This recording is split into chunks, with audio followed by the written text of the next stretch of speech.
right, so again, everybody, topic we're talking about today is understanding the Hebrew culture, and we have Brother Divine Prospect Ron Shields on with us today.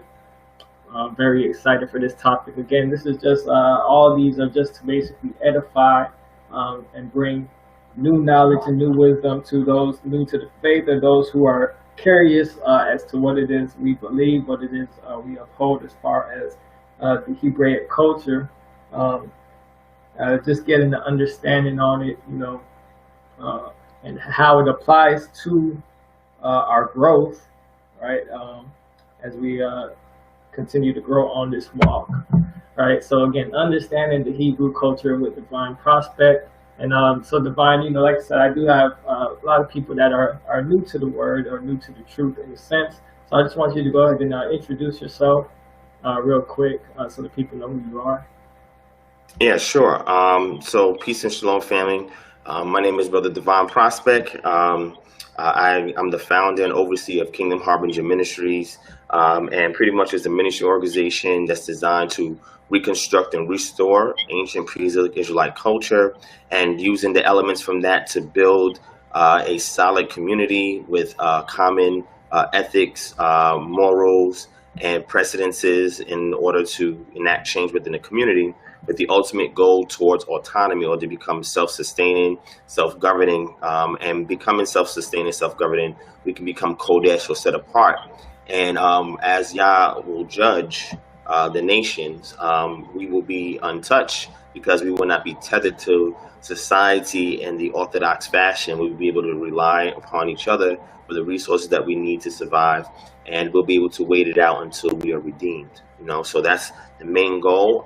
We like to do a lot of proactivism in the community. So what we do is that we use our Israelite culture to springboard ourselves into various areas of society in order to enact change, to bring the light of Yah there and make a difference, right?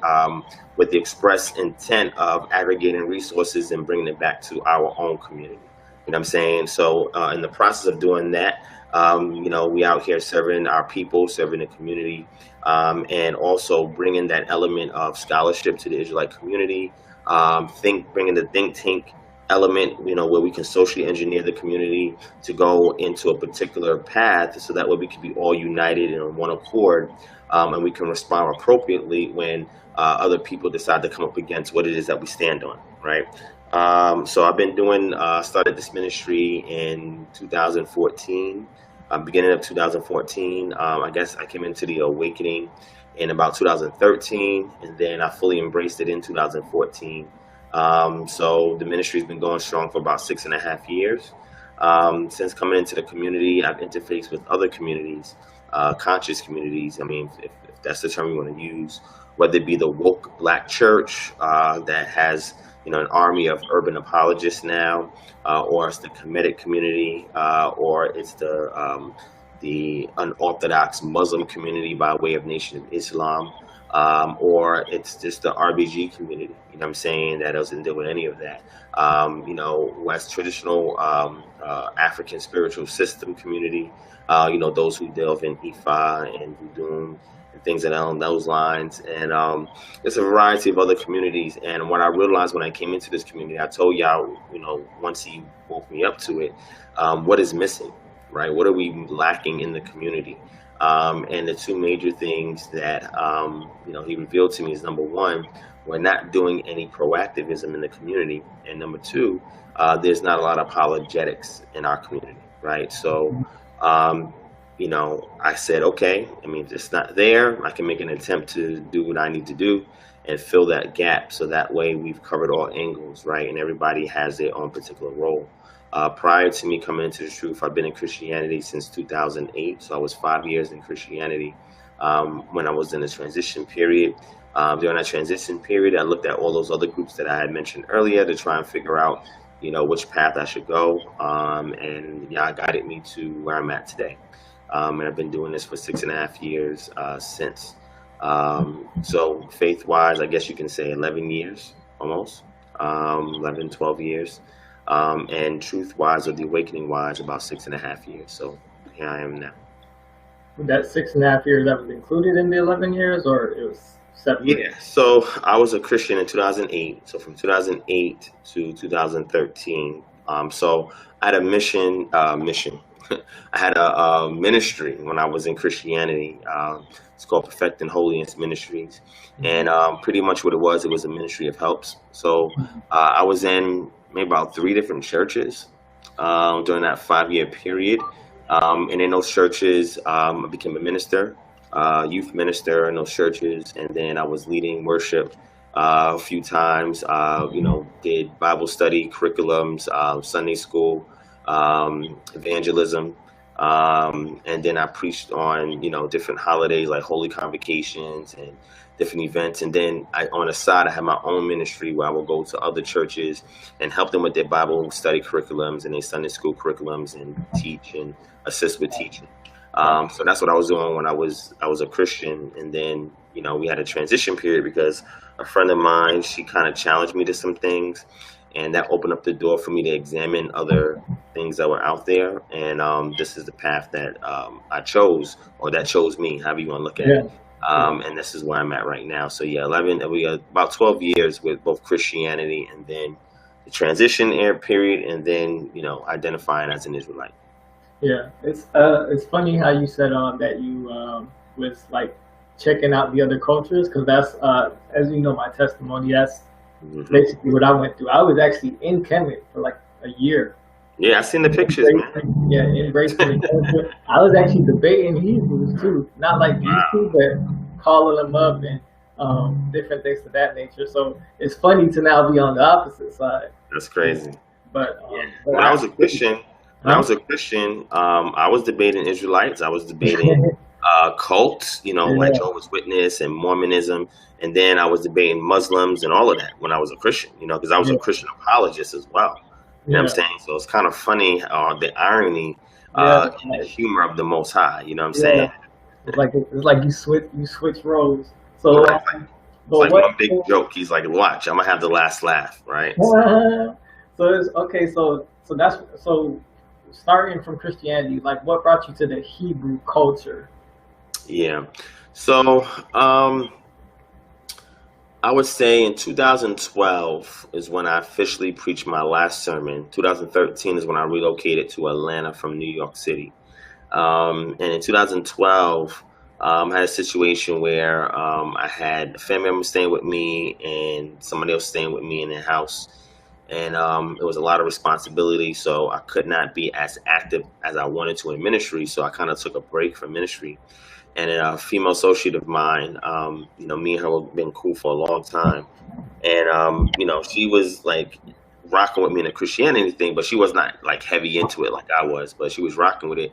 And then after a while, it's like it just started to not make any sense to her. And I think because what she was doing is instead of like reading the scriptures, she was actually like studying like the church fathers and going into like Christian philosophy and stuff like that. And that stuff just didn't compute well with her, you know what I'm saying, and then correlate with her spirit. So she kind of stepped away from that and started watching other material, interestingly stuff in the conscious community. And this was in 2012, and she kind of like put me onto it. And as a Christian, I was like, nah, that stuff is demonic, and that stuff has nothing to do with the gospel of salvation. Like, you know what I'm saying? Like, you don't need to be delving into that. And she's like, look, I understand you feel that way. She said, but I can't do the Christianity thing no more. This rocks well better with my spirit. And I was like, and I really liked this person. Like me and her were really cool. You know what I'm saying? And we had a really strong affinity. And I was really concerned with her soul. You know what I'm saying? So she challenged me to read some stuff. And I said, okay, cool. And in my mind, I'm like, okay, well, I'm going to find some way to give her the gospel back. Like, I need to restore her soul. Like, she's like drifting. You know what I mean? And then after a while, I started reading a lot of information she gave me. And started waking me up. Now, as a Christian, I was kind of woke, right? So there were some things in Christianity that I knew that, so a lot of your common Christians or your laity would not be aware of, right? So, I was studying like conspiracy theories and stuff like that. So that kind of like made me aware of certain things. But then, when she was getting into like the conscious community, RBG, Black Power type thing, I just saw that as being wicked. You know what I'm saying? Like, Yeah. oh, this is wicked. You know what I'm saying? Yeah. And I just said, okay, I challenged myself to go look into it and see if there was any validity to it. Number one, maybe I can learn something, or at the very least, get her to reconsider being a Christian. Yeah. And during that journey, it was about a year with that journey with her. Me and her correlating, speaking, and everything like that. And reading material that she would share with me, and then I would research it and get back to her and share something with her. Then after a while, I looked and I saw something was like different. I was like, I don't know if Christianity sits well with me anymore, but I could not like deviate away from the scriptures for some reason. Like I was still tied to the scriptures, but I didn't understand why, if I was learning all of this stuff about Christianity, that was like wow, like stuff I didn't know before, like I was blinded to it before. So then after a while, I said, okay, let me look into this conscious stuff that she's talking about. So I started looking into the Moorish paradigm, Nation of Islam paradigm, Kemetic paradigm, traditional African spiritual paradigm, RBG paradigm, and the Israelite paradigm. Yeah. And previously in New York, Israelites is all over the place, right? So I always bump into them. I had like debates with them sometimes. Crazy. Some of them is my friends now. Yeah. So then after a while, I was like, after spending almost a year, some change looking into everything, I was like, wow, for some reason I can't let go of the scriptures, but this Israelite thing is like, it's like really calling me to it. I'm like, man, that sounds solid, but I seen like a lot of, faultiness in it. You know what I'm saying? It's kind of like weak and shallow. And I was like, man, there has to be more depth to it. You know what I'm saying? So I prayed to the Most High, and I told the Most High to reveal certain things to me, to give me wisdom on it. And that's what he gave me. And, from there, I was like, okay, well, this looks like the path I'm gonna be on. Let me rock with it 100%, and let me find out what's missing, like I mentioned earlier, and I fill those gaps in. And over time, I just walked into it. But when I initially came into the truth, my goal, since I was conscious as well, was trying to find a balance, or trying to find a point of a common denominator, you know what I'm saying, between the conscious community and Hebrew Israelites or Israelites. And I first came into the community attempting to do that for some time. And then I met Sonetta at a barbecue, the IHBK barbecue. And from there, he was like impressed or whatever. He said, man, you got to come on my show. I said, all right, cool, I'll do it. You know what I'm saying? So I came on the show a couple of times, and then I did a full-on lecture. And then from there, things started to take off even further. You know what I'm saying? Yeah. And then I just started building up my platform from there, and finding out the mission that the Most High had for me. I tried to run away from it several times. Even past couple of years, I tried to run away from it because I never asked to do it, and sometimes I don't feel worthy enough to do it. But I mean, I just, just gotta, like Paul says, beat his body, you know what I'm saying? Like, beat yourself into submission, or put yourself into submission and yield to the Ruach, you know what I'm saying? And I've been doing that as much as I can, you know what I'm saying? So that's how I got to where I'm at right now, man. And I'm just grateful for the Most High for it. And I thank everybody else for acknowledging what he has placed in me, and allowing it to also help build them along their journey. Yeah, I mean, you definitely put in a lot of work in the community. I mean, I've been following you for years actually. So, so coming into the Hebrew culture, right? How would you define the culture? Wow. So as short as you can make it. Yeah. Because that's like deep, right? So I'll try to simplify it. So. When you say the culture, what I'm going to do is look on a microcosmic level, right? And what I would say is those in the diaspora here in the Americas, right? Because that's what I'm most intimately involved in. So to define this culture, I mean, pretty much, African Americans that were here had a history going back from the mid 1800s on, having this feeling that they are Israelites. You know what I'm saying? You have F.S. Cherry, who came about, who proclaimed this. People called him crazy, whatever the case may be. You had, several other people after him, and then you got into the 1900s where you had, other pillars in the community that came about, Josiah Ford and others, who also awoke into this identity. And the Ethiopian church in Harlem Ethiopian Jewish church in Harlem was really had the influence on African Americans to look into this notion that they could be, bloodline Israelites. And it was a really rocky road, you know what I'm saying? Because, those early individuals that identified themselves as Black Jews had a difficult time being recognized by other Jewish groups, right?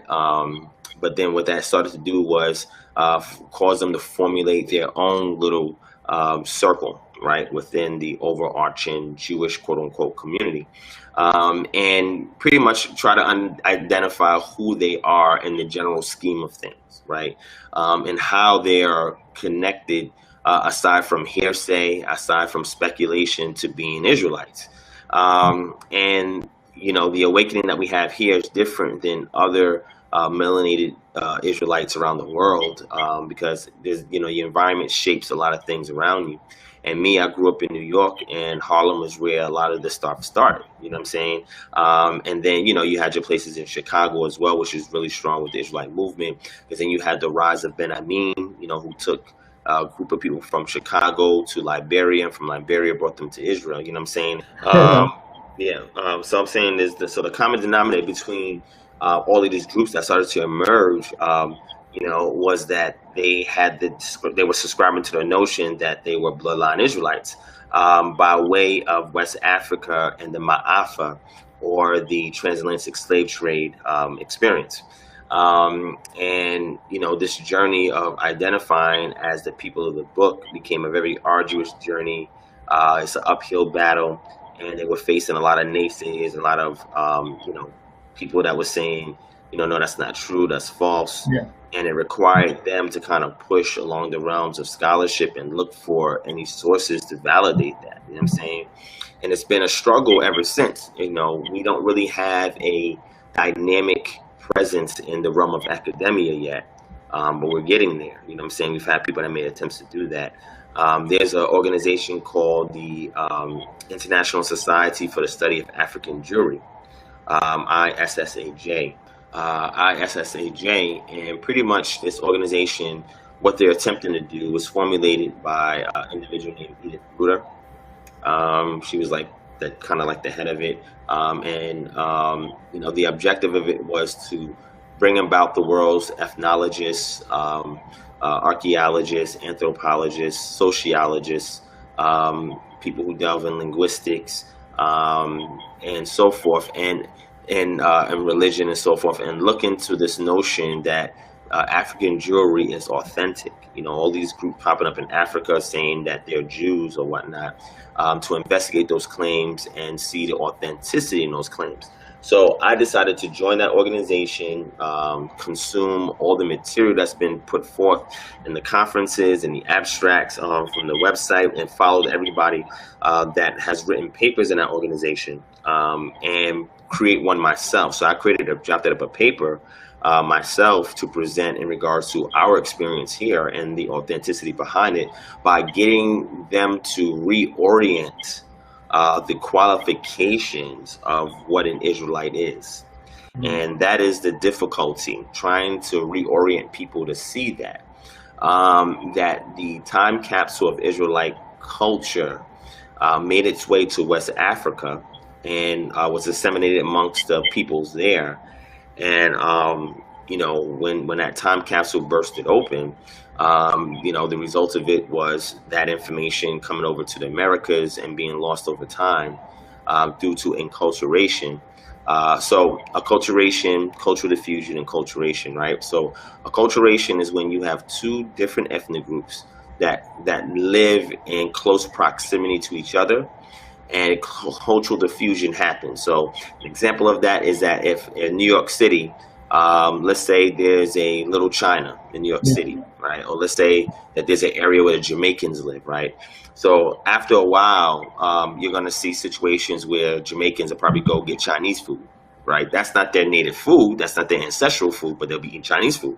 Then you see Chinese kids start listening to hip hop and start rapping. You know what I'm saying? Like that, or listening to reggae. You know what I'm saying? Like that's not part of their culture. But what happens is cultural fusion happens because they live in close proximity to each other, that over time they start to adopt certain customs or certain foods and certain practices from each other, but they're still able to maintain their their autonomy as a different ethnic group. Well, after enculturation happens for so long, after a lengthy period of time, you have enculturation. What tends to happen is now you have these people that are intermingling or marrying in with each other, moving in the same housing complexes as each other. And now you have a situation where over hundreds of years, the lines become blended where you can't tell where something originated from. And we're talking about when this thing happens without modern technology, right? Where you have groups of people that are living in close proximity, cultural diffusion happens, and then acculturation happens where you have hundreds of years down the line, new generations that are coming up in a society where the lines have been blended, right? Where you don't know who's who, and then you have, a heritage from both sides or both ethnic groups or whatever the case may be. So when Israelites migrated into West Africa, there was a few groups that were autonomous, and there was a lot of them that actually intermingled with the locals that were there. You know what I'm saying? And when that occurred, now the insemination of this Israelite bloodline, happens into these peoples in West Africa, and then these people in West Africa then get brought over here to the Americas. Then you also have your influx of those from the Sephardim, the black Sephardim that came from the Iberian Peninsula, who was expelled and shipped and sent over to the west coast of Africa as well. And then you have the intermingling there as well. So there was a lot of intermingling that occurred and that went on, where they just disseminated this Israelite bloodline into those peoples that then happened to get brought over to the Americas, right? Understanding this does not, or you should not understanding this, take away from any other ethnic group, right? The objective is to understand who you are. And once you understand who you are, what your mission, your assignment, your purpose is. So when Yeshua was speaking to the peoples, he was talking like, hey, I got another, flock that I got to bring into this fold, the lost sheep, those who are asleep. And then you have Ezekiel talking about the valley of the dry bones, and that those are the people that's going to be awoken in the later times, right? Yeah. So this is who we are today. We're waking up in these latter times after 400 years of oppression here in the Americas and suppression of knowledge and information. And now we're coming to the awareness of who we are, you know what I'm saying, as of late. And I'm saying this is a phenomenon that is barely 100 and something years old. You know what I'm saying? So it's much newer than Christianity. Christianity has a history that's about 1,700 years old, maybe longer than about 1,900 years old. You know what I'm saying? Depending upon where you started at. Orthodox Christianity. So that's who we are today. Who we are is we're Africans in the diaspora that identify as Israelites, because we have we're proving that we have an ethnic lineage back to the ancient Israelites, and with that trying to find our place in the world, right? Because again, this is a niche that didn't exist over 100 years ago. You know what I'm saying? So it takes time to flesh things out. Then it takes time to work on creating institutions that can teach things, and, having our own autonomous community where we rely upon each other like other ethnic groups do, and be able to enjoy in some of the blessings, right, that we see in Deuteronomy 28, as opposed to holding on to the consequences of not following the statute, laws, and commandments. And so that awakening began back in the 1800s, you know what I'm saying, right during the Reconstruction period. And there was a couple other people as well. It wasn't just him. It was about 4 other people who came about and was speaking about this. And then it transitioned into, you have your early 1900s, where you have this influx of immigrants from Ethiopia coming over here through to America by way of Ellis Island in New York City, and a lot of them living in Harlem and setting up their synagogues in Harlem. And those synagogues then inspired African Americans to entreat on what this is, and in doing so, discovering this notion that they too also have a bloodline lineage back to ancient Israel. You know what I'm saying? Yeah. So it took on many forms over the years, and different groups came about. But where we're at today is trying to understand everything, not just from a cultural perspective, but also from a historical perspective, a linguistic perspective, and various other means on trying to reestablish our place as being Israelites here on the earth. You know what I mean? So. Got you. All right, so before we actually go into what's consistent within the Hebrew culture, I just want to read the definition of culture real quick, just so everybody, so we're on the same page. So the definition here that I got is a set of patterns of human activity within a community or social group, and the symbolic structures that give significance to such activities. Customs, laws, dress codes, archaeological styles, social standards, religious beliefs, and traditions are all examples of cultural elements. Right. So that's the definition of culture. Correct. So that way now as we go into it, everyone has a definition of what it is. So what is consisted within the Hebrew culture, and is it something that we can still practice today?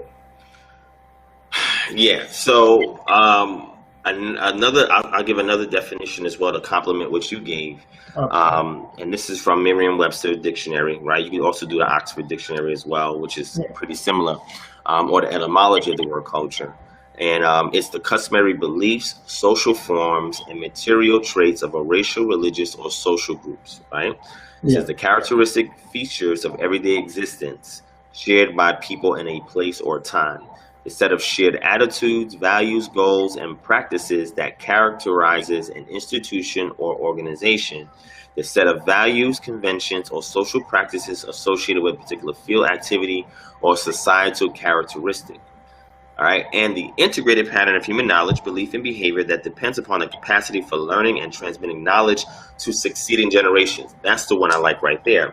Yeah. So you have a set of shared attitudes, values, goals, and practices that was formulated at some period of time. And then, as we go on to the other part, it's integrated into the pattern of human knowledge, belief, and behavior that depends upon the capacity for learning and transmitting knowledge to succeeding generations. So that was formulated, this set of customs and ideals and norms and do's and don't do's and taboos and things that are probably that occurs through trial and error. And ancient groups attribute this knowledge to a deity of some sort, right? And in regards to ancient Israel, they attribute it to a deity that people call Yod-Heh-Wav-Heh, right? People have different pronunciations for the deity, but Yod-Heh-Wav-Heh is the deity that we're all referring to that goes back to Elul, right?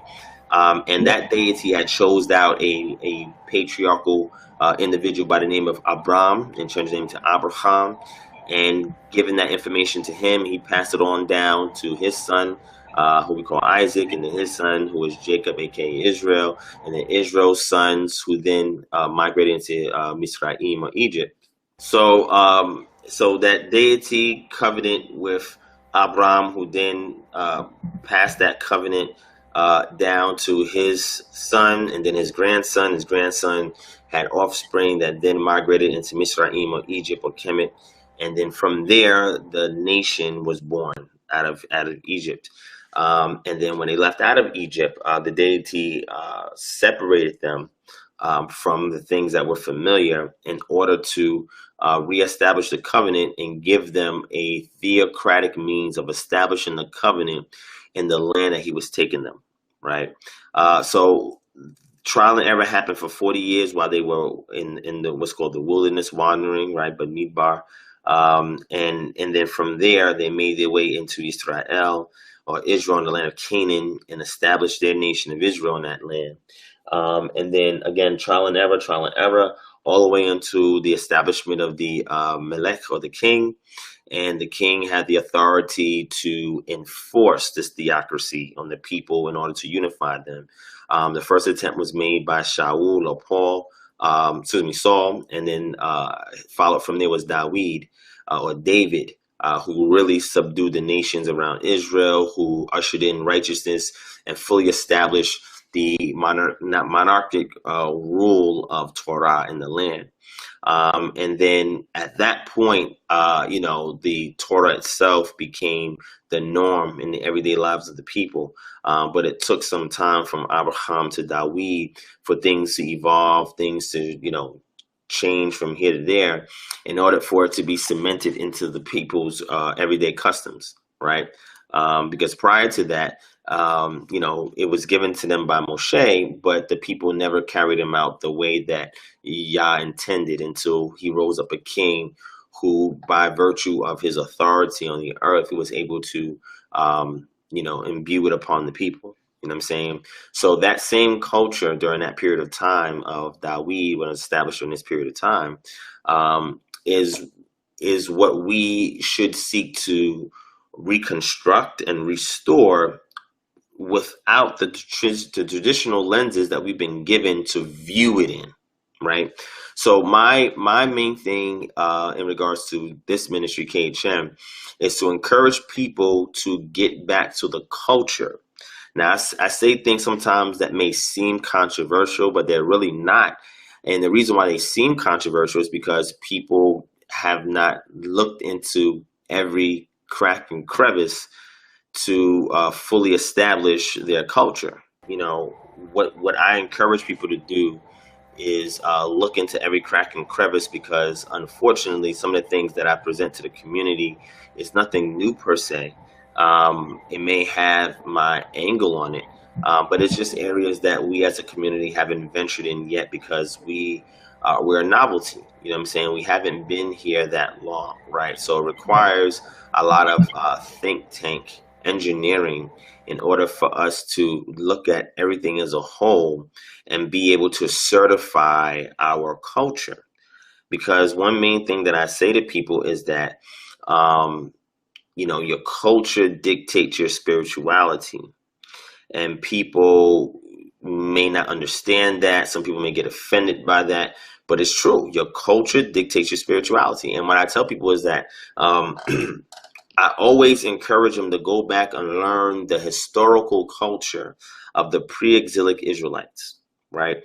So the scriptures is the main foundation, and that is complemented when you look at archaeology, right? Archaeology is what's called the material culture, the physical elements of the culture, the concrete elements of the culture.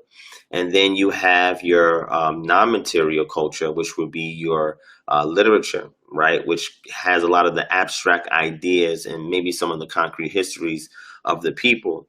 And being able to look at this thing as a holistic unit and be able to, sprout from there and grow from that information to actually branch out and actually form your culture that is unique to you as a community here, right? We should not be borrowing anything from anybody else. We have a unique history. We have a unique experience. So what we put forth in the public should be unique. It should be set apart. It should be different. And we should have all bases covered as much as possible. And some examples of what I say is that to go back and look at the culture, because what we've been taught in Christianity is that we're Gentiles. And as Gentiles, you look at the text much differently, right? You tend to compare with other Gentile texts. You have to cleave unto Yeshua as the only means of heritage that you have in the Bible. And then utilize the teachings of Paul to kind of link yourself back into other characters in the text, going all the way back to Adam. So that way you can have some validation in the eyes of the deity of this book. You know what I'm saying? And what I tell people is like, well, we got to start from Bereshit and move our way to Malachi. And then once you get a foundation here. Real quick, remember we got some new people, so these terms, you gotta do the little parentheses and say what it actually is. You can stop me at any time. Stop me at any time if something I say. Bereshit is Genesis, Yeah, so Bereshit is Hebrew for Genesis, and Malachi is Hebrew for Malachi, right? And that's the totality of the Tanakh. And the Tanakh itself is Torah, which is what's called the Chumash, which means five books of Moshe, who we attributed to Moshe. And then you have the Nevi'im. Nevi or Nebi means prophet, the prophets. And then you have the Ketubim, which means writings. And that would consist of everything outside of the prophets and the Torah, right? And that's the Tanakh, which we will call the Old Testament, right? And I don't like saying Old Testament because that's a term that was created by an entity that doesn't have the same heritage as us, right? Yeah. So I try to stay away from terms that are generically Christian or Orthodox Christian. Not saying that Christianity is wrong, right? Because if you subscribe to Yeshua, then you could be considered a Christian by certain Orthodox Christians. But what I'm saying is the way that we approach the text is going to be much different because we're looking at it from a cultural standpoint. So some examples of that because I teach about this stuff a million times, so I'm trying to find the best example of a cultural element. So a cultural element would be this, right? And this is a way even for people who are Israelites, who are just transitioning to be in Israel, or if you're Christian and you're not sure what this thing is, you have to learn the culture of that group, those Israelites. One good way of doing that is to study the topography, the geology, the climate, the agricultural, the zoology, and all these other things of the region, because all of these things influence the Israelites' culture. So various sciences I look into to validate what we're reading in the text so I can understand how they lived, right? Because when you understand how they live historically, then you would know what to extract from that to see what applies today and what will yield you results, right? And a lot of times when you don't get any progress, it's because things are being misapplied due to the wrong interpretation in the text. I'll give you one example of that, something that is prominent in the Israelite community. Two things. One thing is where we read in Deuteronomy or Devarim, and I'll bring it up real quick. It's okay for us to talk about scriptures too, right? Yeah, yeah. That's a silly question. Like, yeah, brother, you know that. Yeah. So there is a scripture. Let me bring it up real quick. Devarim is where we get Deuteronomy from, and Devar means word. Devarim is the masculine plural for words, right? Masculine plural noun for words. And pretty much it's a repetition or rephrasing of what we get in the first four books, right?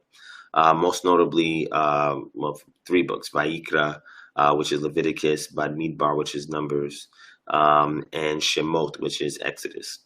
And this one particular verse here is Devarim 20:25, where it says, "A woman must not wear men's clothing, and a man must not wear women's clothing. For whoever does these things is detestable to Yod-Heh-Wafe, Elohei-Ka, or your power," right, or your God. And the reason why studying culture is important is because a lot of times in our contemporary mindset, we think that that means that, okay, well, women should wear a dress, men should not wear dresses, because women wear dresses, right? But when you go back and you study history, men did not wear pants in Israel. That didn't come about to the Persian period, where it became common in the Middle East for pants to be worn, especially those who were riding horses. But men did not wear pants. Now, we'll see a part in the scriptures where it says breeches, and we say, yeah, that means pants. That doesn't mean pants. Those are undergarments that are worn to secure the private parts of the priest. Because if it's, I don't want to be too explicit, but if it's not secured, that's considered unholy, right? So that's why they have to wear these breeches that are designed to be garment to hold on. It's almost like, wearing boxer briefs today, right? That would be the equivalent to it. And if you're thinking that they had pants or jeans like we had now, then that's not true, right? So the question is, well, how do you interpret this text, right? Well, when you go back to the Hebrew, you see the word there for man, right? There's a word in Hebrew for man is ish, and there's another word that's gibar. So the word that's used there is either you use the words like gibor or gibar, and these words mean a mighty man. Typically, it's representative of a warrior. Or if you go into the book of Numbers, when Moshe was separating the people, and he says that anybody 20 years and over will be the ones that will be counted to be the foot soldiers, or the ones that can go out to war. That's really when you refer to a Gebar, or somebody that is prime and ready to go to war, right? So the text here says a woman must not wear a Gebar, a man of a warrior, mighty man's clothing. So we're not talking about Ish's clothing or a regular man's clothing, but a mighty man or a warrior's clothing, and a man does not wear woman's clothing. Those that pertain to a woman. These things are detestable. Now, why are they detestable? Because pretty much what was happening during that time was that there were certain men who, well, let's do the women first. If the woman wore her garment like a man, a mighty man for war, then she actually has to fight if there's a war or battle going on. And men did not allow their women to do that, right? Because they have to rear up the next generation in their absence if they die in battle. So a woman was not to do that because it was not meant as far as a cultural norm for a woman to go to war, to go to battle. Right now, did some women go to war, fight, whatever? You will see a few instances here and there, but that wasn't the norm, the cultural norm. But what was happening also on the flip side is that there will be some men who will be drafted for war, and then let's say that they fight and they retreat, and the enemy is chasing them into their camp, and they don't want to die. They will dress up like a woman, so they will not be identified by the enemy, and they will not be killed by the enemy. So are you following me? Yeah, got it. Yeah. So I say that to say that this is why understanding the culture is important, and you learn it going to the language, right? Learning biblical Hebrew or classical Hebrew, and then also going into the archaeology and seeing what's there in the material culture and looking at other sister cultures. So this is why you have to study the culture, looking at reading the text, but learning the events that happen in history, learning the culture of that society, learning about sister cultures, right? So the closest linguistic cognate language to Hebrew in antiquity would be Ugaritic, because they both classify as West Semitic languages, right? And Ugaritic is important because a lot of glosses, linguistic glosses that are found in the Hebrew text can be resolved by going into the Ugaritic. Now, what is a gloss? Well, a gloss is something simple. It's very simple, right? That you really don't notice unless you look for it, right? Unless you know about it. And an example of that would be the word book, right? So in our modern day time, we would think of a book as, pages with, hardcover, with soft pages inside that is bounded, along the spine and, tied to go brought together in some place where you can flip through the pages. Well, books didn't exist during the Iron Age period. Okay, books did not exist, and books really didn't come into effect. Codices didn't really come into effect until the emergence of the Christian era. Okay, so if you're calling something a book and you're reading the text, that is a linguistic gloss, because you're glossing over the concrete meaning of the word with a more contemporary word that makes it make sense to you as the reader, right? But they had scrolls, so the word sefer or sefer, we would see that as translated as book, but that's incorrect. It should be scroll, right? Or some form of parchment or vellum or whatever the case it may be that they were writing on, right? So linguistic glosses can be uncovered by looking at sister languages to Hebrew, and you can better discover what certain words mean. And we see that in the book of Psalms a lot as well. Motifs that are found in the text as well could be understood within its historical and cultural background when you're able to compare those motifs in Hebrew with motifs from other ancient Near Eastern cultures. Another thing that I'll say in regards to understanding culture, to make sure to know what's important, is in order for Israelites to properly interpret the Torah, for those of you, that's the first 5 books of Moses, where the statute, laws, and commandments are in, you also got to study sister cultures as well. One of the reasons why I brought up Ugaritic is because in the Ugaritic epics, the one in particular would be the Baal cycle.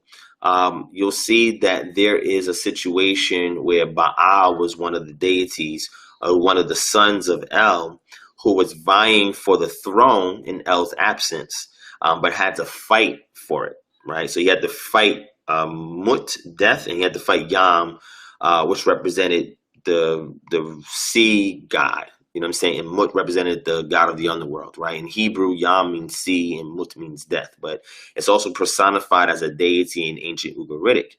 Well, the reason why you got to understand that is because there's one passage in Leviticus chapter 19, verse 27. You could bring it up on the screen too, because I don't know what's going on my share screen. Leviticus 19:27. All these translations. Well, and another thing about translations as well is that you have formal equivalency translations and dynamic equivalency translations.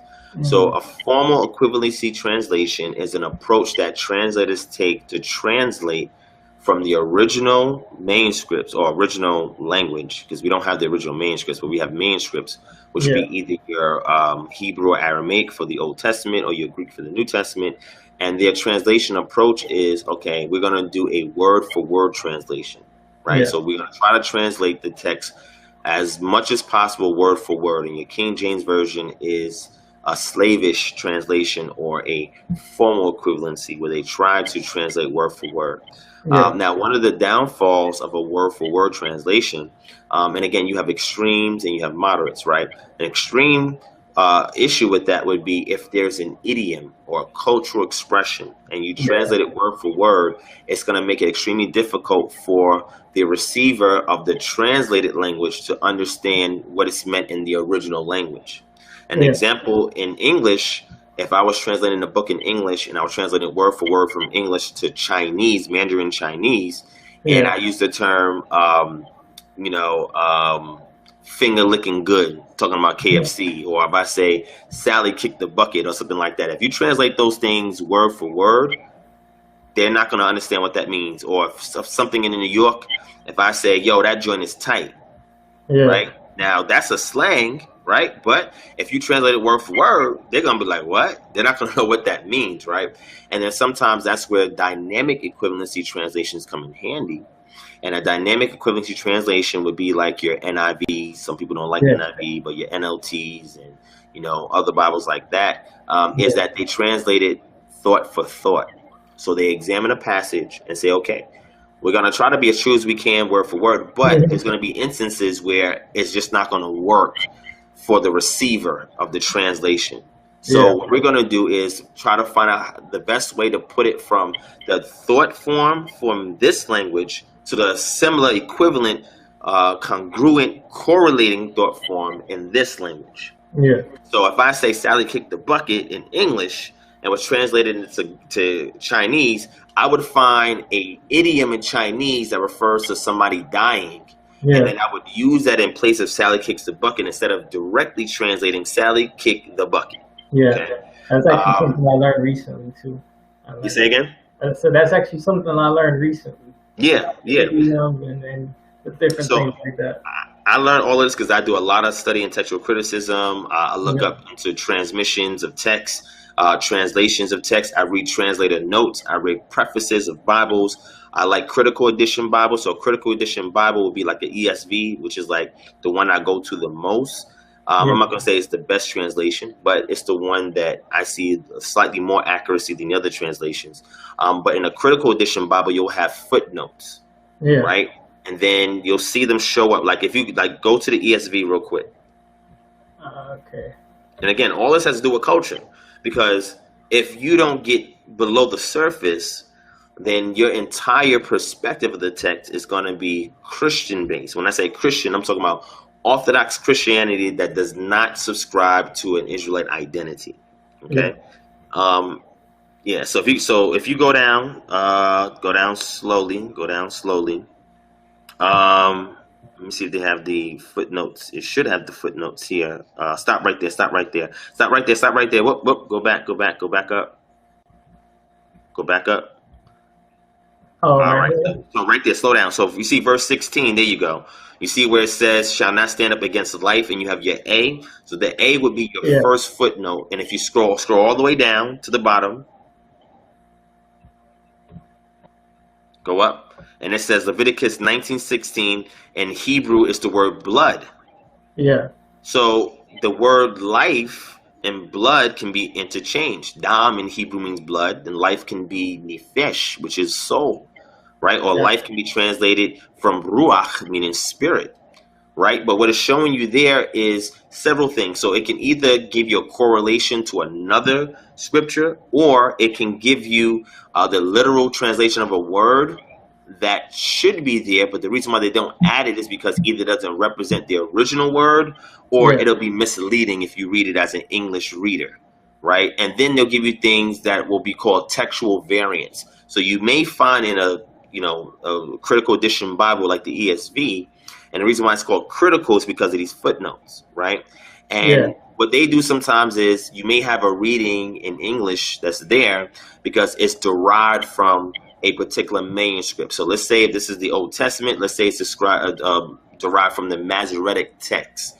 So the Masoretic text come from the Masoretes, and the Masoretes were the ones that preserved the Tiberian vocalization that we find in the text that we read today. So there was many, vocalization systems that exist, but the one that's preserved via way of your little diacritic marks, that tradition is preserved by the Masoretes, and then that transmission is found later on in what's called the Aleppo and Leningrad codices, right, or these manuscripts, and they represent what's called the majority text. And the majority text is just the ones that is in greater circulation, right? Gotcha. But then we also have what's called the Dead Sea Scrolls, right? And your Dead Sea Scrolls is a separate transmission tradition from the Masoretic text. So in a critical edition Bible, what you'll see is that you have what's called textual variant. So let's say, for example, I don't know, I'm gonna make this up, right? Let's just say in Leviticus, no matter of fact, let me not make it up. Let me give you something that's accurate. If you go to Deuteronomy chapter 32, you don't have to turn there, verses 8 and 9, where it talks about that the people, and the boundaries was named according to the sons of Israel. Well, you'll see other textual variants in the Dead Sea Scrolls, the Masoretic text, and the Septuagint, where you have the word Israel, the word El, and the word or the equivalent to Elohim. And what you do in textual criticism is you'll put Israel, El, Elohim, and you do what's called a deductive analysis, where your objective is to find the common denominator between these three variants. And then you'll see that they all three have the word El in it. So you will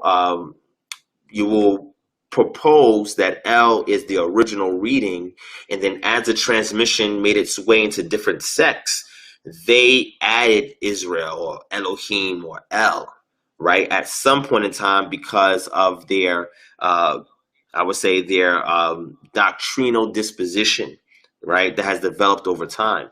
And that is why looking at textual variants is important, because in a critical edition Bible, the footnotes will have these details and this information there. And you'll see even more prevalent in the New Testament, right? Mark chapter 16 after verse 9 is not in the earliest manuscripts, which will be your Alexandrian text type family. And these are manuscripts of the Bible, which are the earliest family of manuscripts that were found in Alexandria in Egypt, right?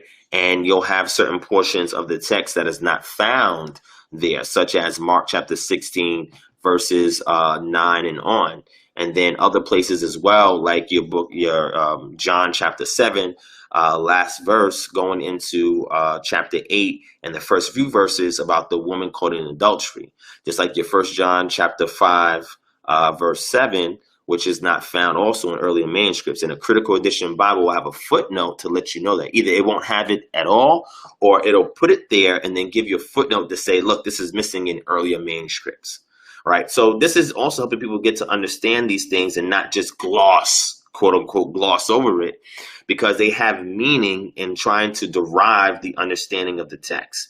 And this is how you get back to the culture. So in Leviticus 19 in verse 27, you can go to it now. I think you have it up there, where it says, you shall not round off the hair on your temples or mar the edges of your beard. Right. So I'm going to bring that up in Hebrew. Unfortunately, I can't bring it up on my screen, but if you go, well, you don't have it. If you go to Blue Letter Bible, I don't know if you want to type it up or not. That's up to you. But if you go to Blue Letter Bible, you'll see it there in Hebrew. And the reason why I'm going to say it in Hebrew real quick and I'm going to translate it is because I want people to see why just doing even word study is important and comparing what you read here to other sister cultures, because it gives more understanding.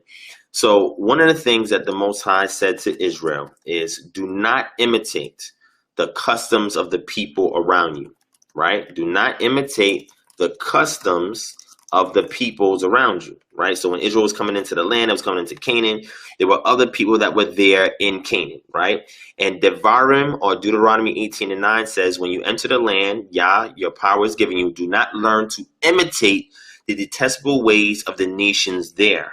when you come into the land that Yah, your power, is giving you, you shall not learn to follow the abominable practices of those nations. Well, in order for me to know what not to follow, I have to know what it is. So we have a lot of Israelites that try to interpret or exegete Leviticus 19 and 27 or do a form of, midrash on it. And what they simply do is they use their contemporary understanding, reading the English text and saying, oh, this means this or this means that. So they look at me and say, yo, Divine, man, how you get a shape up? You know what I'm saying? How you get in the shape up, Divine? You know what I'm saying? Like, well, there's nothing wrong with getting in a shape up. Yeah, you got in a shape up. Why are you getting in a shape up, man? And Leviticus 19:27 is against that. Unfortunately, it's not against that. It says, Lo tachkipu pe'at rosekhem velo tashit et pe'at zekaneka, right? So, two things that are there. That word tashit, where it says, you shall not disfigure, right? It's your second person, which is you, masculine singular. It's in the Heathfield stem, which when you learn Hebrew, you understand what the Heathfield stem is, right? Your Heathfield stem would be your causative stem, right? And the imperfect tense, right? Imperfect means that it's an ongoing action. It started at some point and it keeps going. A perfect tense means it's a past tense action, right? So you should not cause disfigurements of the sides or the edges of your beard, right? And then it says you should not shave. That word takipu, you should not shave. That's what we get, the edges of your beard. Now, you have one that's in the plural, and you have one that's there in the second person singular, meaning you, and plural mean, y'all, you all, because, you can also be plural or you can be singular in English, right? The reason why I'm bringing this up is because when you get into the language further and you understand what's going on, you have to be able to look at a sister culture to discover what that means. So that word there is nakaf. So nakaf is what you would get like for shave. It can literally mean like to strike off something, or it can mean to mutilate something, right? Keep that in mind. And then your word there for your tashit, your root word would be shachach. And that means to ruin something, right? To corrupt something, to destroy something, right? So when it's saying things like this, in order for me to properly interpret what to do, I would have to know the customs of the peoples in the land. So I know that what I'm doing is in opposition of what they were doing, and that I'm not doing what they're doing. Well, sometimes in the text, you're not given that information. But if you go into the Ugaritic text, which is the best preservation of Canaanite culture that we have, aside from archaeology, you'll see that in that Ugaritic text, there's the Baal cycle epic, or the epic of Baal. And what happens is Baal is killed by Mut, right? And he is brought to the underworld. And then word goes back to El about his death, and El performs a ritual. And it's through these myths. Myths are created to justify rituals or customs of a people. So if you go to any people that's here today and there's something that they do, a lot of times they'll connect that to an ancient custom or a legend or something along those lines, right? So what the people would do is they would, when somebody died and they would mourn for them, they would literally shave off their hairs on their face, which we'll see is referenced in the Ugaritic text by way of the Epic of Baal. And then what they would do is they would cut themselves from ear to ear. And the purpose of that cutting is to disfigure their face to prevent their beard from growing back as a sign of severe mourning. Okay? So when I'm getting a shape up, I'm not shaving off the hair on my face, and I'm not disfiguring, striking off, or corrupting my face so that my beard does not grow back.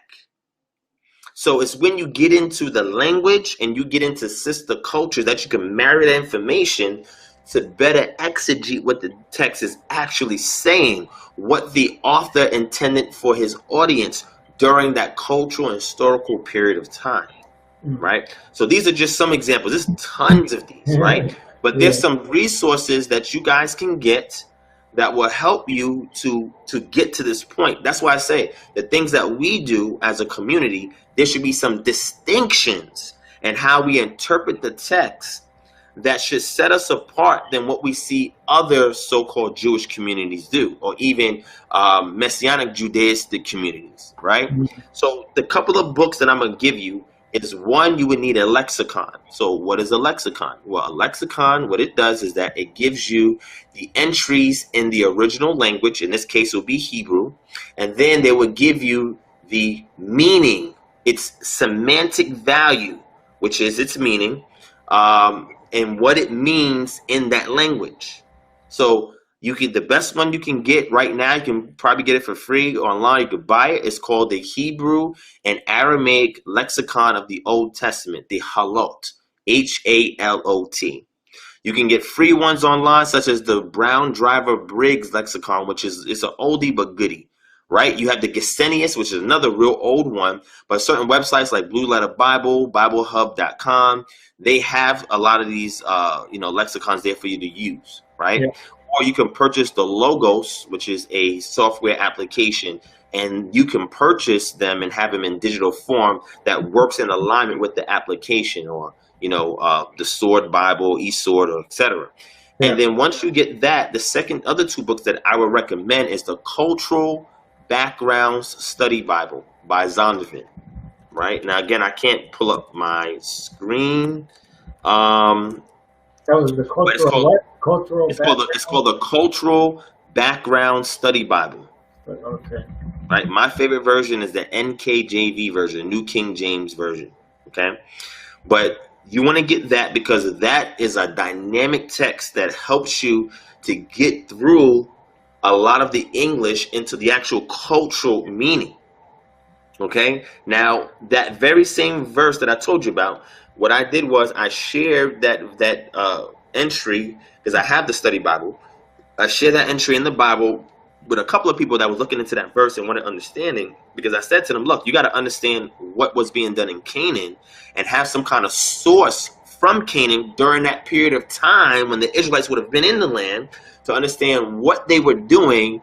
And once you know what they were doing, how to interpret what Yah told you what to do and what not to do based on what you know, what is being done. That's extremely relevant. So the Cultural Background Study Bible helps you to get into the culture. Now, this was put together by Christians, but these Christians were extremely objective in getting into the root, or the shoresh, which is Hebrew for root, of that meaning of that passage. So you'll see the entry there that actually juxtaposes this verse with what we find in the Ugaritic text, that gets you to better understand what is meant here, right? And that's extremely important.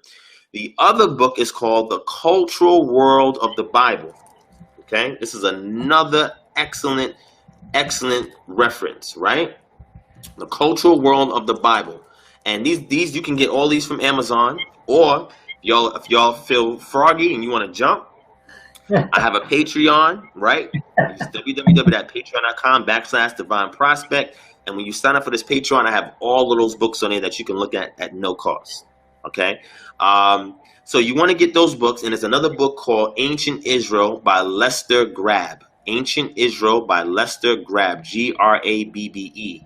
And all of these things will help you to exhume what was buried, because this stuff is buried, right? It's deep, and unless you dig and bring it out, you'll only be able to see what's on the surface, and you'll never be able to get what was intended because it's covered over, right?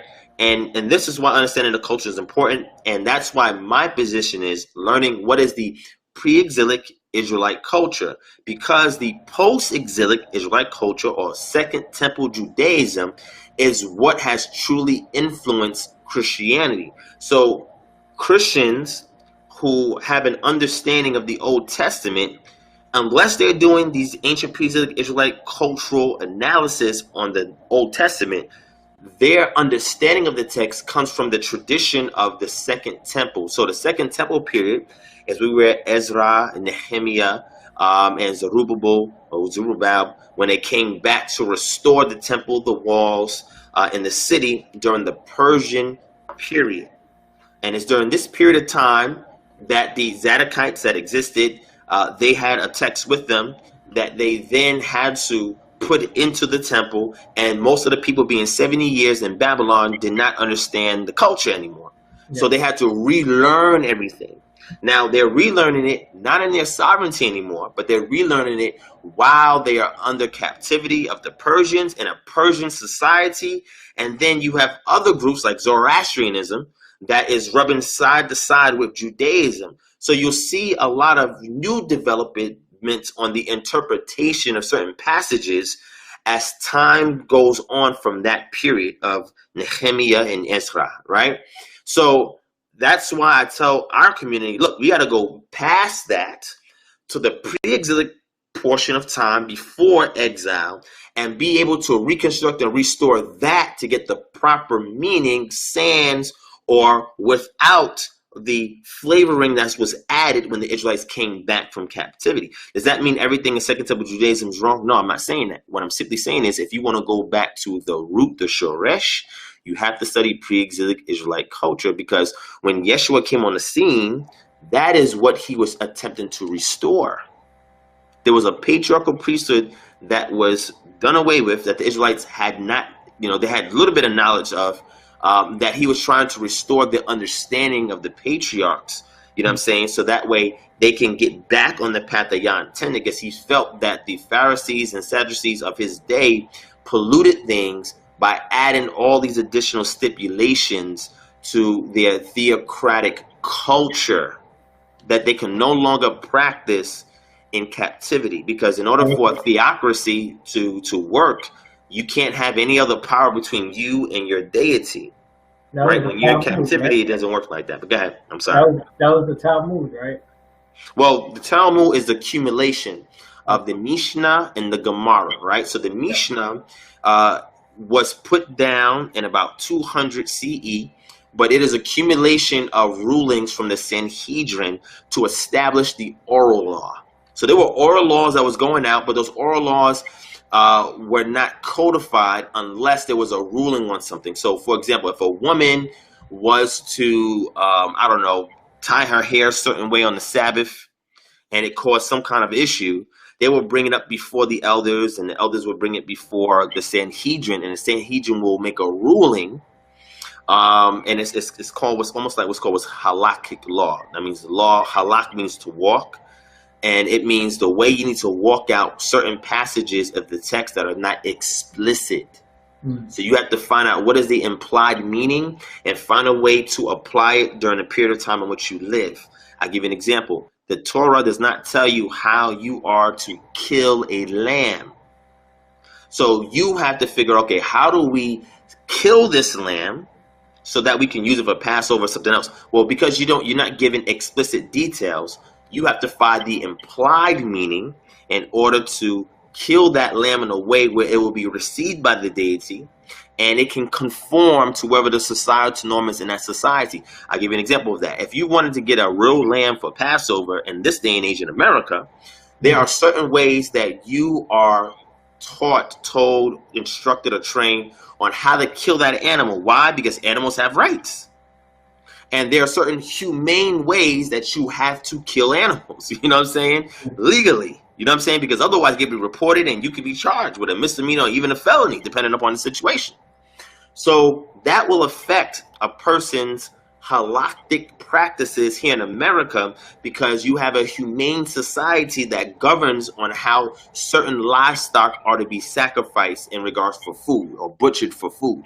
Okay, yeah. There's certain rulings from the FDA and the Agricultural Society, etc. So that's why when I go back and I say, okay, look, I understand what this is here on Second Temple Judaism, but when we go to pre-exilic Israelite culture, you're seeing things that if you look at Yeshua, you would be thinking that he is referring to a lot of things that were during his day and time, and some things he did, but certain things he was referring to understandings that would only be known if you had insight back into the culture of the Israelites before exile. Yeah. And a lot of that knowledge was lost, but Yeshua, for some reason, was bringing a lot of that stuff out. Yeah. And, this is why I say when you go into the culture, you don't have to spiritualize everything. And that's what Christians do. When they don't understand something, they spiritualize it. I was speaking to a Christian apologist the other day, and I was asking about Zechariah chapter 14, where tabernacle is going to be restored. He said that's spiritual. I said, wow. So I went into, Isaiah, where Isaiah says that the Levites are going to be restored. He says that's spiritual, and it's figurative, and it's not literal. And then we go to Malachi. Malachi also about the law is going to go out in the end times. He says that that's spiritual. That's not literal. But yet, when it comes to tithing, that's literal to a certain degree, right? Because they got to condition it, because it's a little bit different now, because you're not going to give food stuffs to the ecclesiastical staff. They want money, right? So what I'm simply saying is, the more that you take your time to study and the more tools you get, because that's all I like to do is give people the tools and let them fish it for themselves. I can't keep fishing them food, because they may send to eat something that may not give them no substantial value. So what I do is say, look, if you want to catch a fish. They'll use those tools, and they'll realize, well, with my diet, salmon works better, mackerel works better, tuna works better, so I'm going to fish that type of food to eat it for myself, as opposed to what I'd like that works for my body that may not work for your body. But you have the tools to discover what you need for yourself and exhume the cultural paradigm that was intended by the original author to the audience. And then once you get that understanding, then what you do with that understanding is, okay, how can I take this information and apply it in my contemporary day and time in order to yield a result that is what I intended? Meaning that if you apply something that you read in the text and it doesn't work in real life, what does that mean? People say, oh, that means God works in mysterious ways. No, it doesn't mean that. It means that you are misapplying it, because you don't have the original interpretation of what that means, because you have been limited in your study.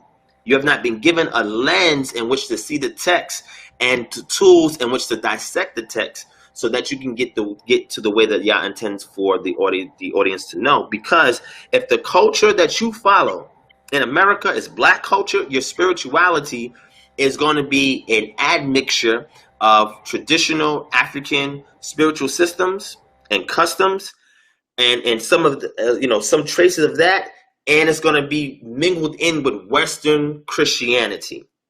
That's what your culture is going to be. That's not Israelite culture. That's not what the Israelites were doing during that period of time. And if they lived today in America, that's not what they would be doing. So how do we get that information and transmute it into a format that would be true to the text and also applicable within our contemporary environment in which we live?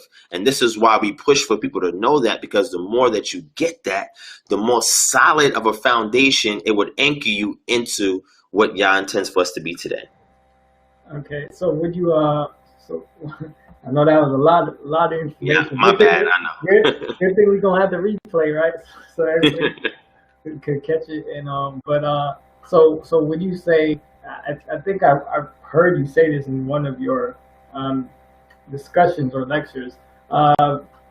Understanding the culture and applying the culture can actually help with your spiritual development, right? Correct. Now, people will say, you crazy. What are you talking about, divine? They say, well, we're spiritual beings having a human experience. People say, they say stuff like that to downplay that statement. And I say that because your culture will dictate your spirituality. If I was born in Benin, West Africa, my culture will dictate my spirituality. If I was born in Singapore, the culture there will dictate my spirituality. If I was born in Russia, whatever the culture is will dictate my spirituality, even if the culture has been Christianized. Now watch this. The issue I have is with Christendom. What a lot of Black people who become Israelites or Black extremists tend to realize, they think that Christianity is a native European culture, and it's not. Europeans, like the Visigoths, like the Franks, like the Lombards, what else? We have the Anglo-Saxons, right? These are all groups that lived in Europe before they were proliferated with Christian ideas and concepts. Christianity was foreign to Europe. It didn't start there. It was foreign to Europe. It formulated in the Near East, what we call the ancient Near East. That's where it formulated at. And then once it became a entity, an imperial entity, right, by means of a council being established for unity and for the emperor to adopt Christianity as the state-sponsored religion, which took some time. Constantine did not create Christianity for the Roman Empire. He didn't do that. What he did was he was find a way to coexist with it. And then it wasn't until several emperors later that Christianity actually laid a full-on foothold on the Roman Empire. So you had councils that were developed and created and that occurred in order to establish what orthodoxy was, because now you had the imperial monies to not only establish orthodoxy, but imbue it upon people who are adherents to that religion, right? So anybody that was other than Christianity, once Christianity came on the scene, became an empirical thing, you were considered an atheist. That means you went against the state-sponsored religion. So an Israelite during that period of time, or a Jew during the time when Christianity was an entity or empire, you would be considered an atheist. What? Okay, so yes, because you do not subscribe to the state-sponsored religion. And the state-sponsored religion says that Jesus Christ, who is the second person of the Godhead, or the second person in the Trinity, is the God over this religion. And if any way, shape, or form you disagree with that, you'll be called an atheist, one that's without a God, or one that's without the state-sponsored God. And even that word pagan that we hear today means a country dweller. Why? Because urbanization was the thing back then, was a fad back then, right? And with urbanization, it was like the people who areas where you would be influenced by the state-sponsored religion, and that would make you more civilized. And they call the ones outside the skirts of that city or that urban environment the country dwellers, or the pagans. Even heathen and pagan have a similar, denotation. And that's how they would write them off. So all the people that lived in Europe that were not part of the Roman Empire were considered heathens, or they were considered pagans or country dwellers, because they did not want to coalesce in the urban areas in which the state-sponsored religion was proliferating at a very fast rate, and its adoption rate was even higher.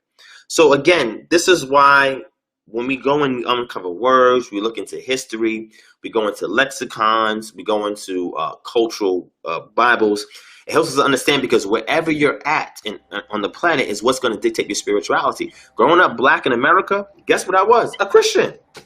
My family was a Christian. Why? Because that is black culture in America. Black culture in America is normally led by Christianity. Now, in the past, 50 years or so, like when the Black Power movement started to pop off, we had more interest in more African-centered religions and Kemetic religions and etc. But prior to that, that was not the norm. That's a fad too. That's a novelty as well.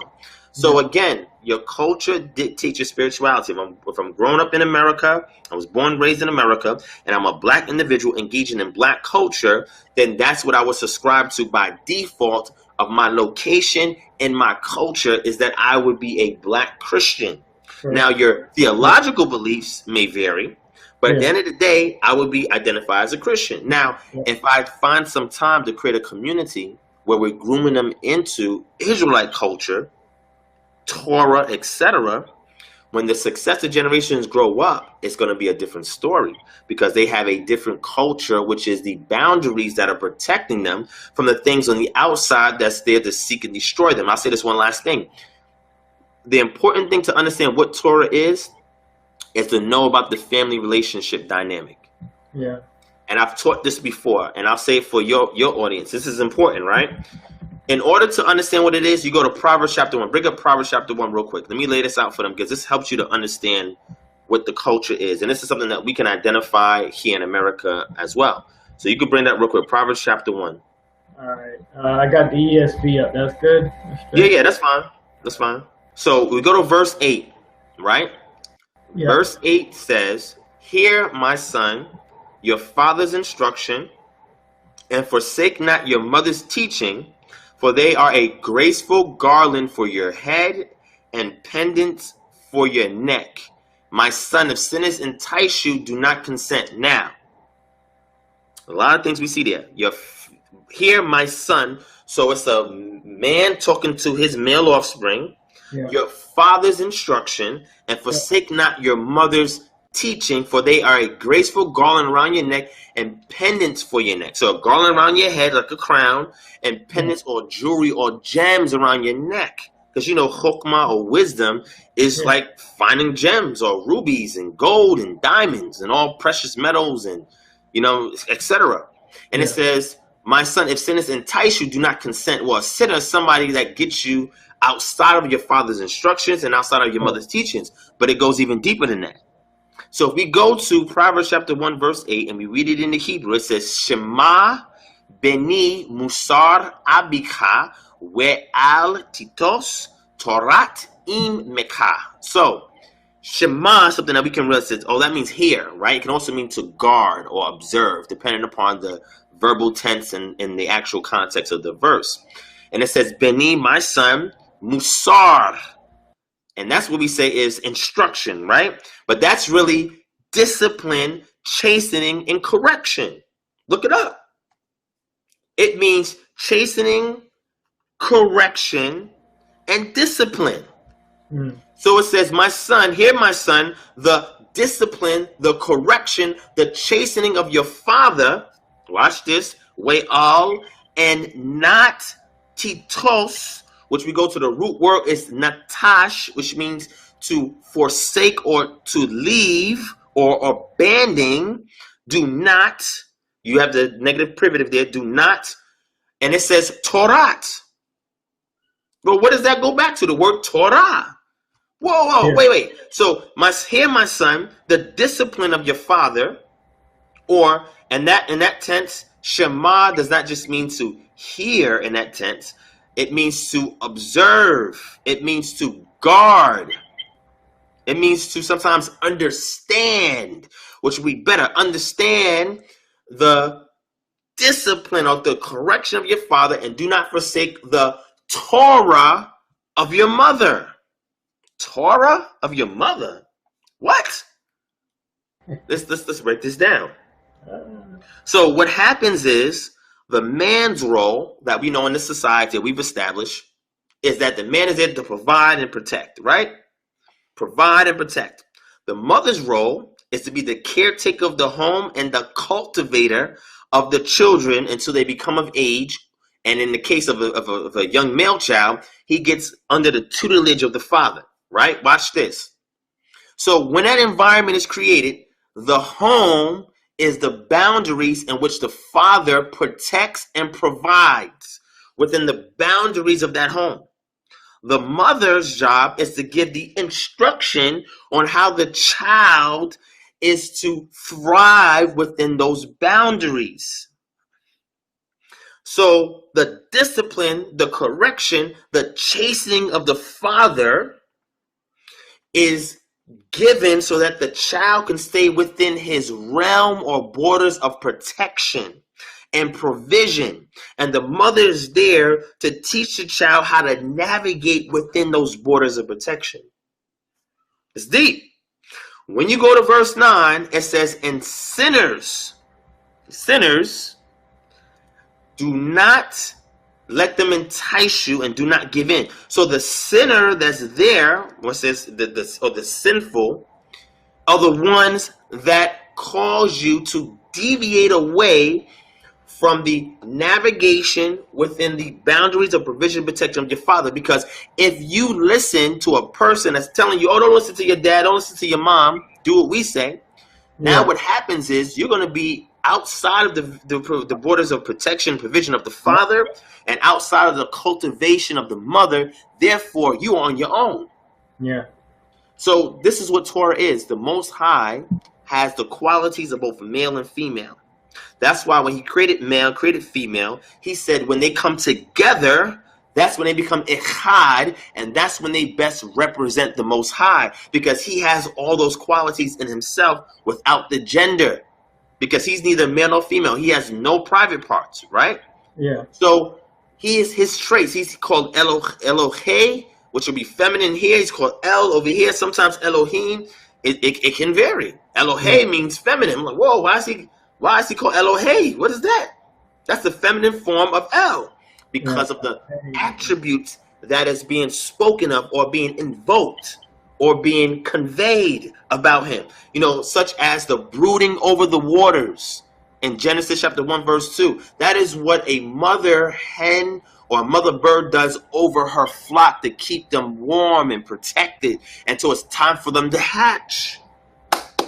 Because what happened was, in the beginning, the spirit was cultivating and protecting and warming the material that would then emerge later to become the earth in which we will be brought about.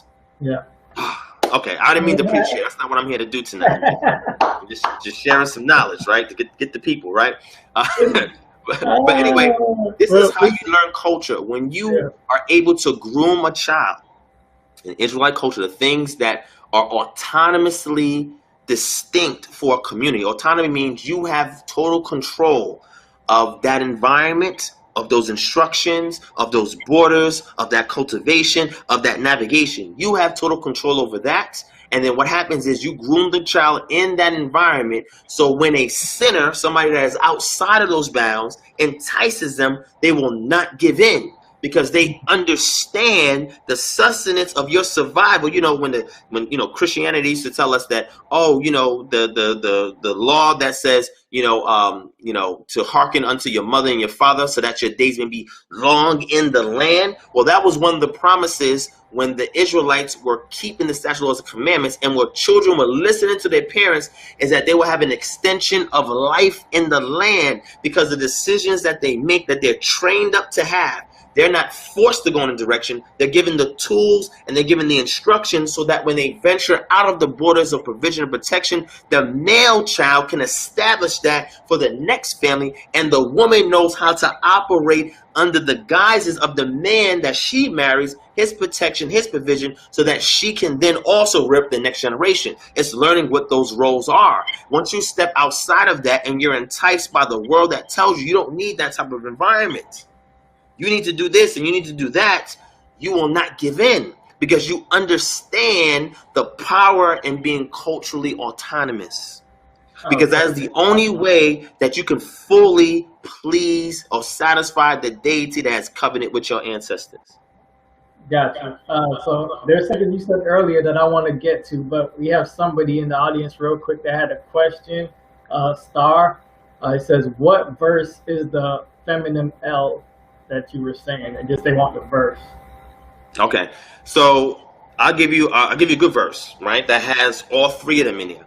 Go to Genesis 33 and 18. You can bring that up on your site. Genesis 33 and 18. And shout out to Kokab Tafari. I know exactly who that brother is. Kokab means star in Hebrew, right? Just for people that's wondering what that means, but it means star in Hebrew. That's actually one of my brothers down this way too. Oh, word? Yeah, that's a good people's right there. All right. So let me know when you bring it up. All right. Proverbs, Genesis 33. What was the verse? Yeah, you can start at verse 18 to 20. Okay. And I'll read it, right? And we're going to hone in on verse 20. So 18 says, and Yaakov came safely to the city of Shechem, which is in the land of Canaan, on his way from Padan Aram, and he camped before the city. And from the sons of Hamor, Shechem's father, he brought for 100 pieces of money the piece of land on which he had pitched his tent. There he erected an altar and called it El Elohe Israel. So when we hold into verse 20, you'll see that you have the word Elohe there. Okay? So Elohe, if you go back to your lexicon, will show you that the word's origin is Eloah, and that is that can be considered a feminine form of El. Eloah, Elohe, which would be your feminine form, or it could be the plural form of Eloah, which can also be considered a feminine form of El. Now, when you go into your lexicons, you'll see what certain lexicons will tell you that knowing the Semitic languages and looking at how these words are parsed. This is why we look at the morphology of words and its context, cognates, and other languages. We'll see that when you have that suffix hey on there, that can denote that something is actually feminine. The difficulty with a translator is looking at Eloah or Elohe, which is the plural form of Eloah, and saying, whoa, we can't say this is the feminine form, because again, in their mind, God is a man, God is a male. Well, the God that we're talking about has no gender. So he can be Eloah, or he could be El, or he could be Elohim, which is plural, masculine plural, or Elohe, which is feminine plural. He can be these things because his attributes, he has the things that he's put separately in male and in female, so that when they come together, they are echad, or they are one, and they reflect the godhood. This is what they reflect when they're together. So hopefully that helps to give you some insight. There's other instances as well where we have Elohe and Eloah in other places in the text, where also we look at attributes, which is important. So that's why I'm just trying to give the imagery when I said the brooding over with the Ruach or the spirit, because Ruach also, that's not feminine. I mean masculine, that's feminine. Ruach is feminine in Hebrew. You can look it up. It's in the furtive tense. It's in Hebrew. It's feminine. So understanding these things, you know that he has masculine and feminine traits or attributes. He does not have the gender element, but he does have the attributes of those various genders. Gotcha. All right. So we're going to rewind like about 50 million statements right quick. Oh, no. Okay. I'm slow down. No problem. I'm going to slow down. One thing you said about the new generation knowing Torah to be able to build a community Correct. with the culture. My question is, because I said something like this, and I was actually attacked saying that we can't do it. Correct. So you believe that we can actually utilize Torah right now and still apply the culture and build our own community within the land that we're in right now? We can, but there are some stipulations. Okay. So you have to learn how to work around the obstacles that will prevent you from doing it wholeheartedly. So there's some things we just can't do because there's no temple, right? There's no priest. And even if we did make a sacrifice, which you still can, there's certain sacrifices you can make without the priest, very few. But even if we do those, there are other follow-up things that we're supposed to do as well. So a lot of things we are rehearsing. A lot of things are just cultural mandates that we follow from that theocracy, okay? We can only fully keep Torah in a theocracy, and that won't happen again until Yah establishes, New Jerusalem for his people, right? Until then, there are things that we do that will have other people identify us as being Kodesh or set apart. Now, that's important. So when we're in the fringes, right, when we keep the Sabbath, when we congregate for our feast days, these are all things that come out of our culture, the way we do dealing. So when I work with brothers, right, that do a project for me, I pay them, because Torah says that after a man has worked, he is to be paid after his work is completed. Yeah. Right? You don't wait 2 weeks. You don't wait a month or so forth. The text also says that if you give a loan to your brother, do not charge interest. These are principles that can still be done today. The text also says that if you have a field and you are picking food and any food falls along the sides, that is for the poor, the widow, and the oppressed and the fatherless. You can still do that today as well as the principle. These are still principles that come from a theocratic society in Iron Age Israel that our ancestors had, that we can still pull elements of it and still establish it today.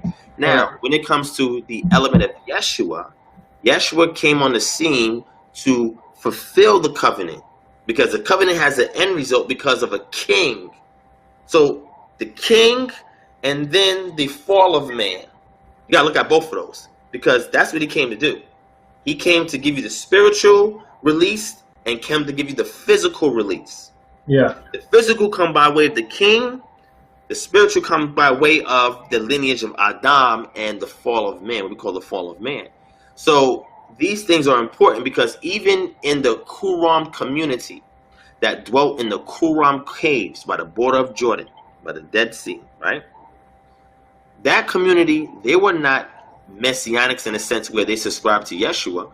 But if you compare or codify their practices and what we find in the New Testament, they're like one-to-one mapping.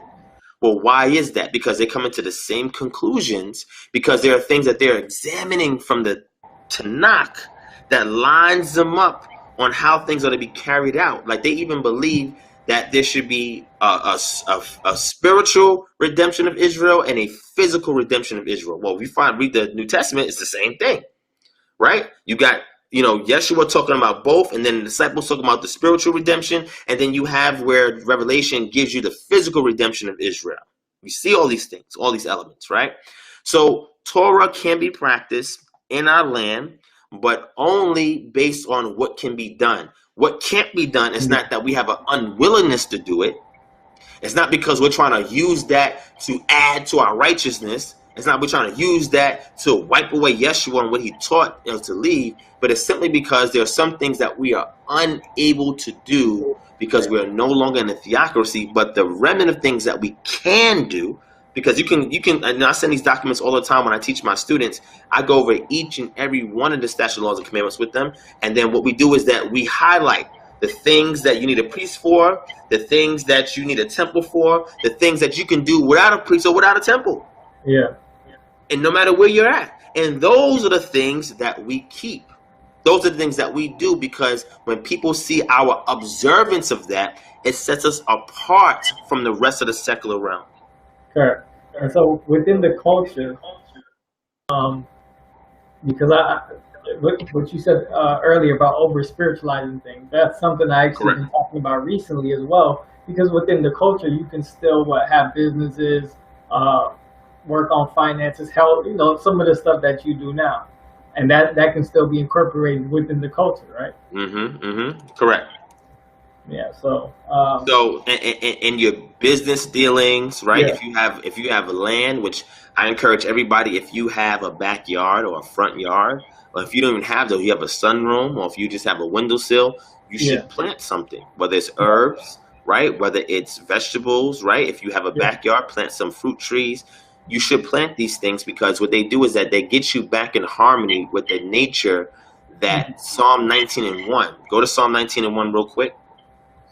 Because the problem is we've been so clouded by technology, by light pollution, by modern conveniences, that we are detached from the nature that was here in order for us to marvel after Yah.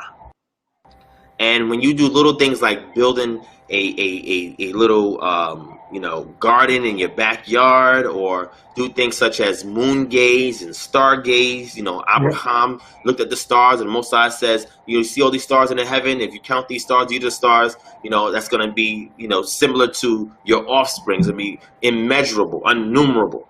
You know what I'm saying? And then you look at the Most High speaking to Job and said to Job, can you pull, Orion out of its season, or Mazzaroth, which is the constellations, out of their season? And so he's talking about the star constellation. We're looking at the star constellation. They use the moon as an indicator to let them know when the new month is ushered in. These are things that they do that we don't do anymore. I ask most black people not outside looking at the moon to see the moon phases day to day, week to week. Yeah. Most black people ain't got no garden growing in their backyard. You know what I'm saying? That was a part of the great culture, right? Facts. Yeah. Facts. And these are things that you can still do today and still apply the principles, such as if you have a garden and you are picking up foods and some are left behind, the remnant that's left behind, donate it to the homeless. You can't go wrong with that principle. Because not only are you getting the bulk of it to feed you and your family or whatever your other needs, but it's also helping to take care of those that's in need. If a brother asks you for $100 and you like, oh, I can make a profit off of him, let me charge him $100 and then $20, that's going to make it even more difficult for that brother to pay you back, because he was in dire straits when he asked you for it. Yeah. So if you remove that interest element, then what it's showing is that you're not making a business out of your brother.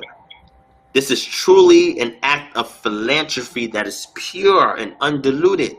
Yeah. See, these principles rewire you back to Yah's intention for his people that can still be done today. When you forsake the law, the text told you, if you forsake the law, guess what? Yah's not going to hear you.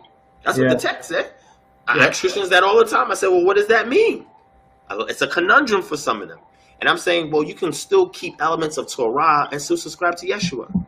Because historically, you had groups that did that What? Those groups that kept the law and subscribed to Yeshua, they were persecuted by the Christians and the Jews. That middle group were persecuted by the Christians to the point where in the 4th century they were vanished. They were gone. There was no more of them. Either they were persecuted out, excommunicated, or absorbed into the two polar opposite groups, which would be Judaism and Christianity. Gotcha. Mm-hmm. All right. So you said you said verse 1, right? Correct. All right. So it says, the heavens declare the glory of God, and the sky above proclaims his handiwork. Keep going. Day to day pours out speech, and night to night reveals knowledge. There is no speech, nor are there words whose voice is not heard. Keep going. Their voice goes through all the earth, and their words to the end of the world. Slow down. Slow down. So until you're able to marvel after his handiwork, which is nature, the terrestrial realm and the celestial realm, you will not be able to appreciate the magnitude of Yah's love for you. Because he has to sustain everything by his word, by his power, by his authority. And the fact that he looks at man, which is a little lower than angels. And because man has been given a covenant by Yah to Zekar, which means to remember. That's what male means in Hebrew. Go back and look it up. The remembrance of the establishment of why I put you here is to have dominion over my handiwork, that he takes time out to deal with that man who can be an insignificant speck of dust, that he takes time to deal with that person and hear that person and respond to that person, interact with that person and then do certain things that move and shake things up in their world and shift things. And it goes to show you the magnitude of his love. Because if you look at you as a speck of dust in regards to the rest of nature, in regards to the rest of the universe, the fact that this deity decides he wants to deal with you personally goes to show you that this is a love that you've never been loved like before. It puts you in that humble state. It puts you in that state of reverence, because worship back then was prostrating before the deity, where you are surrendering your all before him. Not standing up and saying, Jesus, please, please. Prostrating before him. Surrendering yourself before him. Because in his presence, you are not worthy. Isaiah discovered this in Isaiah chapter 6. He realized that I'm a man of unclean lips when he got a vision and saw a throne room. He shouldn't have been there. But when you're in Yah's presence, you have no choice but to surrender. When he says, who will do this for me? Who will go? You will understand that the love that he's given you already, you are already in debt to him. That's all I want to say. Well, the line ready to preach. Nah, I'm trying not to. I'm trying to hold back. You ready to give a whole lesson. No, it's good though. I mean, I see a couple people in here who are like I said, working their way into Torah, and they say that they're really understanding a lot of things, which was the goal of the whole discussion. So, and like I say, and I know you know this, is the scriptures was a Eastern mindset. Correct. Right. And so when I'm telling people, is when we read this thing, we have to think Eastern. We can't think the way we were brought up, right? Because like you said, with the idioms and different things like that, that we have to learn, that we have to understand. And it's by understanding the Hebraic culture, you can even understand the New Testament. Even better. Even more than what you thought you did know. Like one misconception by Christians, which is crazy, because all you got to do is read the Bible, like the Old Testament. You know what I'm saying? Is that they think that every sin required a sacrifice, and that's not true. Yeah. I'll give you an example. So if a husband and wife comes together and there's a degree of intimacy and there's some emission of seminal fluids that go out, you are considered unclean, right? For a whole day. You have to go wash, and from evening to evening, you're unclean, right? Yeah. Guess what? If you did that act, you're pretty much breaking the law. You know what I'm saying? Yeah. Unless you go and wash. But is that punishable? Is that a capital offense? No, it's not. So it doesn't require capital punishment. Yeah. You understand? Yeah. So that's something you would learn in Leviticus. So we have another question here. Do you see any connection at all to grounding in Moses being told to take off his shoes off? Say that one more time. It's in the comment here. It says, do you see any connections at all? Oh, I see what he's saying. Yeah. So grounding, two things. So grounding is a practice that people perform so that way their body can be in tune with nature. So they'll go outside in their backyard, front yard, and just walk with their bare feet each and every day that they wake up. Because, you know, the earth has an electromagnetic pulse. And then we can also tune into that frequency as well, the closer we are to nature, right? Yeah. So what he's pretty much saying is when Moses had his sandals on, it prevented that connection, right? That divine connection that was coming from the earth or permeating through the earth, that once he came to a certain point, his sandals would prevent him from getting the full urge of what was being conveyed, the energy that was being conveyed as the deity spoke to him. So when you take off your sandals, your shoes, and you touch the ground in nature, it grounds you back to your original state where we did not have those soles of rubber that's preventing that energy from transmitting from the earth to our bodies. You know what I'm saying? So yes, there is some connection, and some people have created customs based off of that. But I think there's a theological element, and then there's a cultural element in regards to taking off your shoes, because you didn't want anything that would hinder you from experience everything the deity has. And this is an ancient Near Eastern practice. You know what I'm saying? Yeah, got you. We have another question here. I'm gonna take one more, and then I'm gonna go. Got you. Yeah. It says, with Yeshua being the heavenly high priest, do you feel that the aspect of Torah where the priests and temple are needed, you can perform because he is our high priest? So he takes care of all that work. We read that in Hebrews, the book of Hebrews, where he is working in the heavenly sanctuary as the high priest after the order of Melchizedek. He gave a sacrifice once and for all, and then he goes in there to do his heavenly work. So the things that we would typically need a priest for, he will cover that. If you're inducted into the Melchizedek order, he will cover that. And in him covering that, that will exempt you from the things that you would need a priest for.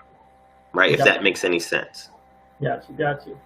Well, we definitely appreciate you coming on, man. Like I said, this was a powerful discussion. Honestly, I think it may need to be a part 2. I know there's so much more. It's up to you.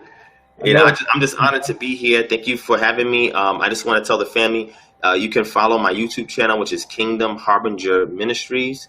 If you need to reach out to us, if you need any help for anything, it's Kingdom Harbinger, HARBINGER @gmail.com. You can look me up as Divine Prospect on Facebook. Also, my Patreon is www.patreon.com/Divine Prospect. That's where we put a lot of exclusive stuff on there as well that you won't find on my YouTube channel, which is Kingdom Harbinger Ministries. And just to let the family know that I will be in Dallas on July 17th. From the 17th to the 19th, we're doing a street outreach on the 17th.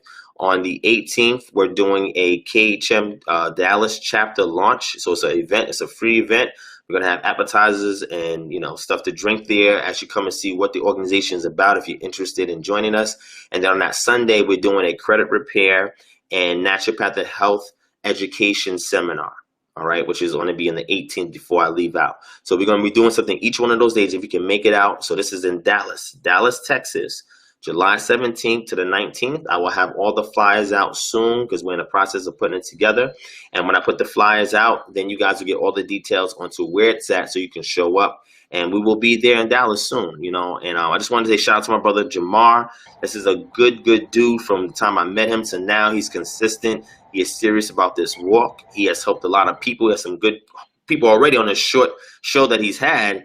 And he's linked up with a good congregation, which is Boom. So shout out to my elder Moray over there at Boom and all the other elders. You know what I'm saying? Matter of fact, Derek, he created this necklace right here that people ask me all the time.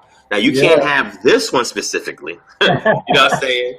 But shout out to Derek Seiler, who puts my neck pieces together and does an excellent job.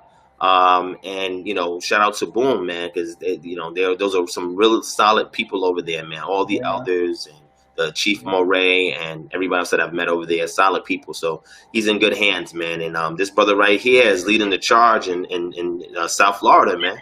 Yeah. So, I'm going to keep you prayed up, man, because that's not an easy task, man. It's going to be a brand new thing for you, but wait till you're 5 years in. You're going to face a lot of battles, but each one is a lesson to unlock a blessing, so it's worth it.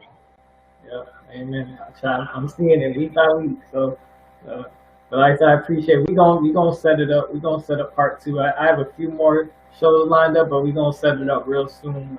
Sure. There's a few things I want to get into. So I'll reach out to you, and I will set it up. All right, King. I appreciate that, Jahmar, man. You have a blessed evening, my brother. Shout out to everybody in the audience. Thank you for supporting his platform. Make sure you guys follow him. If you're on YouTube, make you subscribe. And you're going to see a lot of great content that he has coming soon. So, all right. Appreciate it, man. Anytime, King. All right. Shalom. All right, shalom.